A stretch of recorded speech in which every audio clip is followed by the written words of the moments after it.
음, 사마이 말고 딴 거 없냐고 생각한 거. 사마이 말고 딴 거. 왜냐면 난 사마이 얘기는 언니가 김피탕 받으러 간 동안 이미 들었단 말이야. 제갈량이 사람들이 뭐 머리 좋고 똑똑하고 그러면은 다 제갈량이라고 하잖아. 그리고 이제 뭐 최고 권력자가 있어. 그러면 항상 우리도 뭐 삼성 같으면 미전실이라고 있어갖고 미래전략본부 뭐 이런 거 삼성 따라서 다른 회사들도 되게 흉내도 많이 내고 했는데 그럴 때 사람들이 그런 최고의 인재라고 하면 대표적으로 그냥 제갈량 이렇게 다 생각을 하고 미전실이. 그래서 이제 삼성이 미전실을 만들고 나서 회사를 이렇게 완전 이제 전체를 조직을 업그레이드를 하는 거를 보면서 다른 재벌 그룹들도 그 회장 밑에 있는 비서실을 확대해 가지고 미전실을 따로 다 만들고 이렇게 했는데 그러면은 어떤 인재가 우리 조직에 와서 기획을 하고 운영을 해주고 그랬으면 좋을까라고 생각할 때 전부 제갈량 같은 사람이면 좋겠다. 이렇게 얘기하고 실제로 막 삼국지에서도 보면 제갈량이 그렇게 머리도 좋고 막 그런 걸로 되게 많이 나오고 니들도 제갈량 하면 누군지는 알잖아. 뭐 했는지는 모르나? 그러니까 모르겠네. 일반적으로 보면 제일 사람들이 아는 유명한 얘기가 그 적벽대전이라고 해서 그 조조가 진짜 엄청난 군인 몰고 가니까 아무리 해도 생각해도 이거 붙어가지고는 질 것 같으니까 걔들을 배를 다 묶어 놓고 그거를 이제 정식으로 가서 배를 묶으세요 한다고 묶진 않았을 거잖아. 그러니까 완전 그런 이제 스파이 같은 애를 보내갖고 배를 다 묶어 놓은 다음에 바람이 딱 역풍이 불 때 불화살을 쏴가지고 그 묶인 배가 전부 완전히 타게 만든 그게 유명한 적벽대전이라고 있거든. 그럴 때 바람의 방향까지 계산을 해서 그게 정확하게 불화살을 쐈고 그다음에 활도 하나도 없었는데 그 제갈량이 괜찮다 걱정하지 마라. 그래서 금리는 이런 수만 개의 활을 한꺼번에 어떻게 얻어올 거냐. 그러니까 밤에 안개가 엄청 이렇게 딱 낀 날을 이렇게 자기들이 선원들이 탄 것처럼 해놓고는 밀집을 배 위에 막 씌워가지고 조조 군대 쪽으로 가니까 이렇게 흐릿하고 이러면 막 안개 끼고 하면 이게 적이 엄청 뭐 많은 적이 몰려온 것 같으니까 걔들이 막 화살을 쐈어. 그래서 자기들은 배 위에 이렇게 밀집을 씌워갔잖아. 그래서 거기에 수만 개의 화살이 이렇게 다 꽂히게 한 거야. 가득. 그래서 배를 다 거꾸로 또 돌려갖고 또 다 맞아가지고 그 화살을 다 받아가 돌아온 거야. 그래서 화살 딱 준비하고 그 다음에 상대방 배를 쫙 묶어 놓게 만들어 놓고 그리고는 바람이 역풍이 불 때를 딱 기다려가지고 불화살을 쏴가지고 그대로 묶인 채로 다 죽게 만든 게 그게 적벽대전이거든. 이거를 그게 이걸 적극대전이었어? 맞짱 뜬 건 줄 알았는데. 약간 땅에서. 맞, 맞짱 뜬 거 아닌데. 그래도 땅에서 싸운 건 줄 알았다. 그런데 사람들은 제갈량이 이제 이 사건이 유명하니까 엄청 그렇게 머리 좋고 막 그렇다고 생각을 해. 그런데 제갈량 위에 있었던 애가 유비잖아.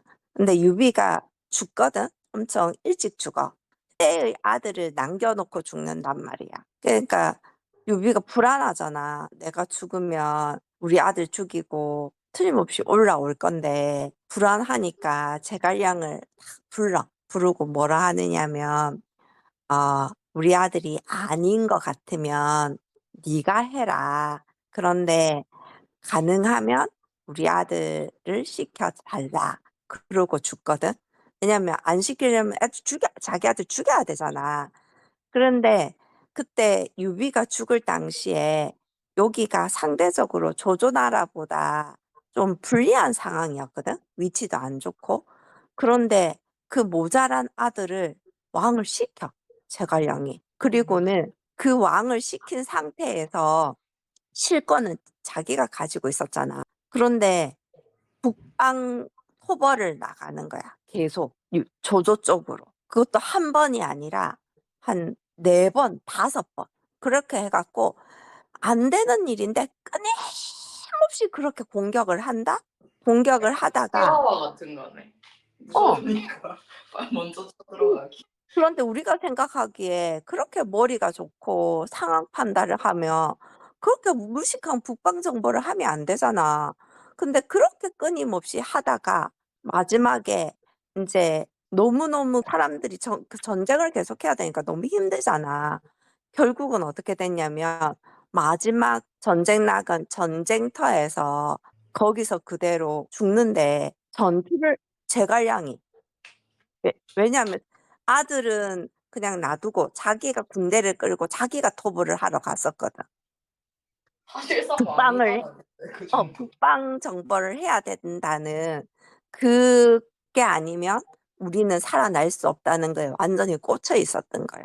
그래서 결국은 전쟁터에서 전쟁하다가 죽은 게 아니라 그냥 죽었어. 그러니까 이제 딱 죽고 나니까 그 결국은 이 삼국에서 사마이가 최종 승자가 되거든. 근데 그 사마이가 그 얘기를 들은 거야. 제갈량이 전쟁터에서 진짜인데? 다 아는데?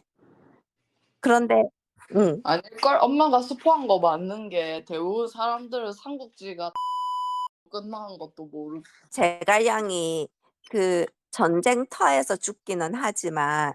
전투씬하고는 전혀 상관없이 죽어.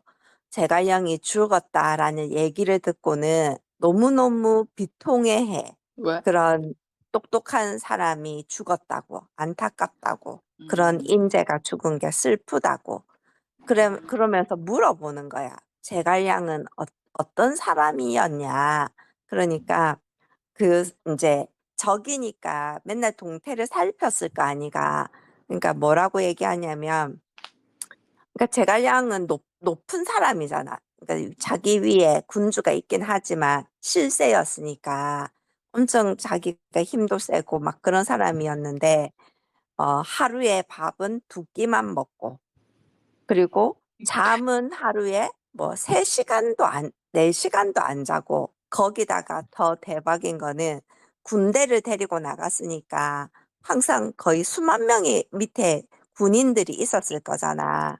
그런데 군인들이 얼마나 잘못하고 뭐 전쟁터니까 별별 이상한 일이 다 일어났을 거잖아. 그러면 나쁜 행동을 하면 체벌을 하는 그런 게 있었나 봐, 군인들을.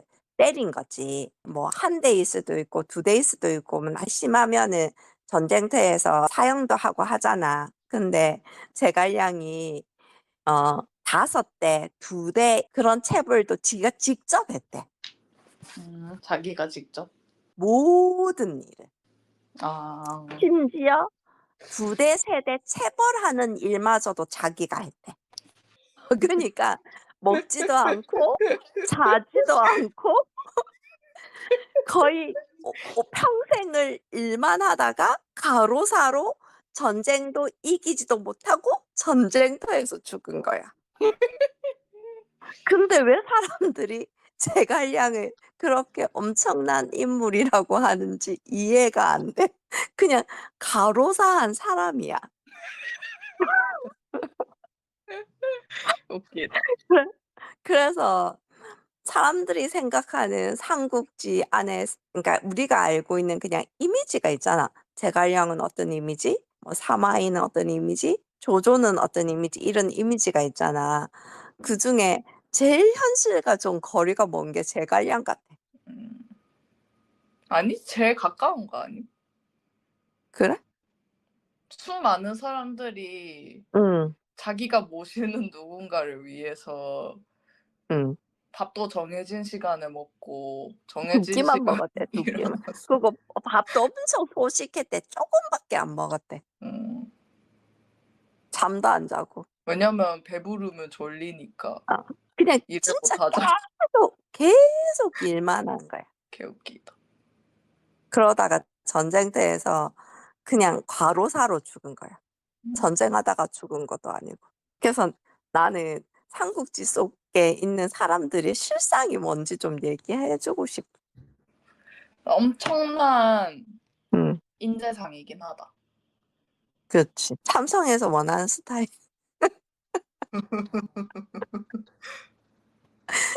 옛날에 삼성 다니는 사람들 진짜 새벽에 별 보고 출근했음. 요즘은 삼성도 그렇게는 안 하는 것 같던데. 그렇게 본 제갈령처럼 하는 거 아니면 자기 밑에 사람들이 제갈령이길 바라는 거야? 사이 좋네.